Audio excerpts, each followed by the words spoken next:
Quel est le type d'analyse le plus puissant pour trouver les opportunités impressionnantes en bourse? Qui de l'analyse fondamentale, de l'analyse technique ou de l'analyse graphique remporte la bataille et connaît les plus grands traders et investisseurs à succès de l'histoire de l'humanité?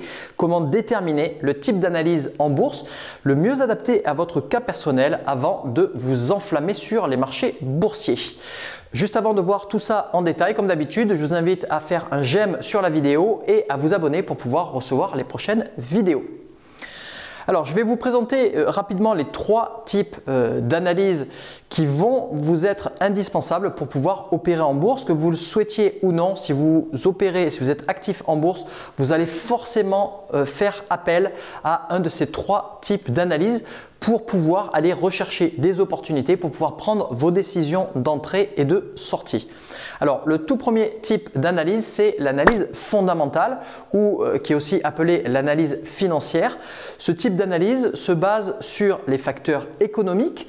Ces facteurs économiques peuvent s'apparenter ou être propres à un pays, à une industrie, à un secteur, à une région géographique ou une région industrielle ou quoi que ce soit, ou à une entreprise de manière encore plus spécifique. Et ça, c'est ce qui va faire que votre analyse fondamentale va être plutôt macroéconomique ou microéconomique, plus vous allez plonger dans les détails sur un secteur ou une entité en particulier.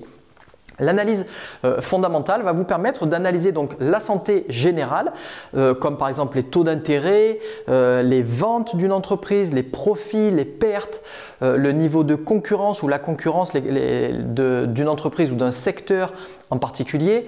Vous allez faire aussi l'analyse des différents ratios pour pouvoir comparer justement différents éléments, différentes entreprises, différents secteurs, différentes zones géographiques. Vous allez aussi faire l'analyse de bilan, l'analyse des résultats, etc., etc. Donc, vous avez bien compris, il va falloir un bagage assez important dans tout ce qui est comptabilité et analyse financière. Donc avec l'analyse fondamentale, vous allez rechercher des décalages entre les cours actuels d'une entreprise ou d'un secteur au travers d'indices avec les prévisions de cours futurs. Et plus il va y avoir de décalage justement entre les cours actuels et les prévisions futures, et plus vous aurez une opportunité intéressante sous les yeux. Alors, vous allez avoir une avance aussi sur les autres par rapport à une mauvaise évaluation ou des nouvelles qui n'ont pas encore été prises en compte. C'est ce que vous allez rechercher principalement en faisant de l'analyse fondamentale. Au niveau des analystes célèbres fondamentaux, je vais en citer quelques-uns, la plupart sont assez connus quand même. Le premier, c'est Warren Buffett, bien évidemment, le plus célèbre des adeptes de l'analyse fondamentale. Il y a Benjamin Graham aussi, il y a Peter Lynch. Voilà, donc il y en a d'autres aussi, mais ce sont les trois principaux, les plus connus analystes fondamentaux. Deuxième type d'analyse, c'est l'analyse technique. L'analyse technique, elle se base sur la théorie que toute l'information qui concerne un actif bien spécifique, en fait, toute l'information, elle est déjà prise en compte dans les cours actuels. Ça veut dire que cet actif est toujours valorisé normalement en prenant compte de toute l'information qui est déjà disponible. Et les changements d'opinion et la gestion du mental des différents intervenants vont faire évoluer les cours de manière répétitive et vous allez pouvoir déceler tout ça au travers de figures graphiques ou de patterns, le terme qui vient de l'anglais. Et donc ces figures graphiques qu'on retrouve sur les cours, sur les volumes à l'aide de plateformes d'analyse graphique vous retranscrivent de nouveau ces changements d'opinion et ces évolutions de cours de manière répétitive. C'est un petit peu l'aspect fractal aussi qu'on retrouve avec l'analyse technique sur les marchés financiers. Et donc ces vagues émotionnelles se retrouvent dans les cours et dans les volumes sous forme de tendance, sous forme de correction, sous forme d'accélération, sous forme de momentum, sous forme de breakout, etc., etc. Donc le but du jeu avec l'analyse technique, ça va être de reconnaître des signaux d'achat et des signaux de vente sur des hausses ou sur des baisses, de pouvoir reconnaître aussi des euphories sur des forts mouvements de hausse ou de reconnaître des mouvements de panique sur des forts mouvements de baisse. Et tout ça, ça se retranscrit sur les cours et les volumes Et donc ces deux éléments principalement vont retranscrire la psychologie des intervenants sur les marchés boursiers. Au niveau des célèbres analystes techniques, on peut nommer Richard Dennis avec ses tortues, on peut nommer Charles Dow, on peut nommer Paul Tudor Jones, il y a Nicolas Darvas aussi, un des premiers au niveau de l'analyse technique qui est à cheval aussi sur l'analyse graphique. Il y a Stan Weinstein, il y a Mark Weinstein qui n'ont rien à voir l'un avec l'autre. Il y a John Bollinger aussi et Dan Zenger, tous des fervents analystes techniques. Troisième type d'analyse, c'est l'analyse graphique ou le chartisme qui est proche du deuxième, donc de l'analyse technique ou qui repose, si vous voulez, d'une certaine manière sur l'analyse technique. Le but, sont donc de travailler avec une méthode beaucoup plus visuelle qui est basée sur des graphiques de cours, sur des graphiques de volume et sur d'autres indicateurs techniques aussi qui sont dérivés, qui sont construits, si vous voulez, à partir des éléments de cours et des éléments de volume. Donc c'est beaucoup plus visuel et le but du jeu, ça va être de reconnaître des figures graphiques, des patterns qui se répètent régulièrement pour matérialiser justement les aspects psychologiques des intervenants. Donc de nouveau, on retrouve l'aspect fractal des marchés boursiers comme j'en parlais aussi au niveau de l'analyse technique. Ces figures graphiques ou ces patterns vont donc transcrire la mentalité et les comportements des différents intervenants sur les marchés financiers. Et donc en voyant leur comportement de manière visuelle et graphique, vous allez pouvoir profiter de certaines opportunités et des cas de figure qui se reproduisent ad vitam aeternam. Au niveau des chartistes célèbres, je vais mentionner John Bollinger que j'ai déjà mentionné, Nicolas Darvas qui est touché à l'analyse technique et à l'analyse graphique aussi avec ses fameuses boîtes de Darvas.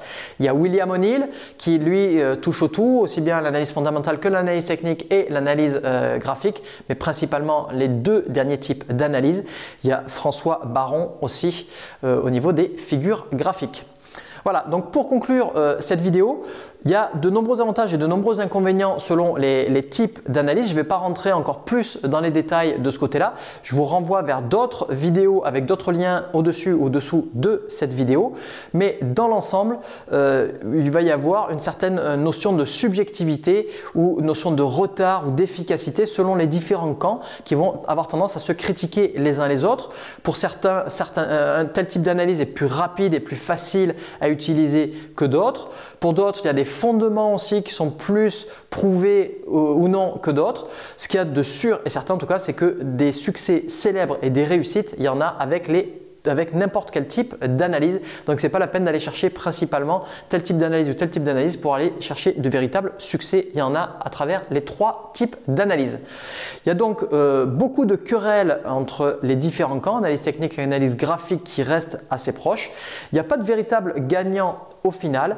Les trois types d'analyse fonctionnent très bien et sont des outils qui sont extrêmement puissants auxquels vous ne pourrez pas échapper ou du moins vous serez obligé de moins vous cantonner à un type d'analyse. Ma confession gênante par rapport au titre de cette vidéo, c'est que justement j'aime les trois types d'analyse, j'ai pratiqué les trois types d'analyse et je suis un adepte des trois. Même si je penche maintenant incroyablement plus vers l'analyse technique et l'analyse graphique, notamment au sein de ma méthode et de ma formation Gagner en bourse simplement, qui repose donc quasiment exclusivement sur l'analyse technique et l'analyse graphique. Il y a un tout petit peu de partie fondamentale vis-à-vis des annonces de résultats trimestriels, semestriels et annuels. Mais disons que je penche maintenant sur plutôt l'analyse technique et l'analyse graphique. Pourquoi? Parce que c'est plus, pour moi, ce sont des types d'analyse qui sont beaucoup plus scientifiques, qui pour moi me paraissent plus tangibles, plus visuels aussi et qui sont plus faciles à automatiser pour la recherche d'opportunités et même pour l'exécution de certaines opérations. C'est aussi des types d'analyse qui nous permettent d'être beaucoup plus rapides, plus puissantes à mon goût et c'est aussi avec ces deux types d'analyse que j'ai, avec mes 17 ans d'expérience en bourse, obtenu les meilleurs résultats personnellement. Voilà, maintenant donc c'est à vous. Quelles sont vos confessions vis-à-vis de l'analyse technique, vis-à-vis de l'analyse graphique et vis-à-vis de l'analyse fondamentale? Merci d'avoir regardé cette vidéo en entier. Faites un j'aime comme d'habitude et abonnez-vous à la chaîne pour pouvoir recevoir les prochaines vidéos. Vous pouvez aussi accéder gratuitement à ma formation exclusive La Voie rapide en bourse vers l'indépendance financière avec le lien qui se trouve ou au-dessus ou en dessous pour que je vous montre comment véritablement démarrer en bourse correctement ou alors aller chercher de véritables gains. Je vous dis à très bientôt pour la prochaine vidéo et n'oubliez pas, faites partie des traders qui comprennent bien les 3 familles d'analyse des marchés boursiers qui sont à leur disposition pour être parfaitement équipés avec les outils adaptés à leurs croyances et à leurs prédilections.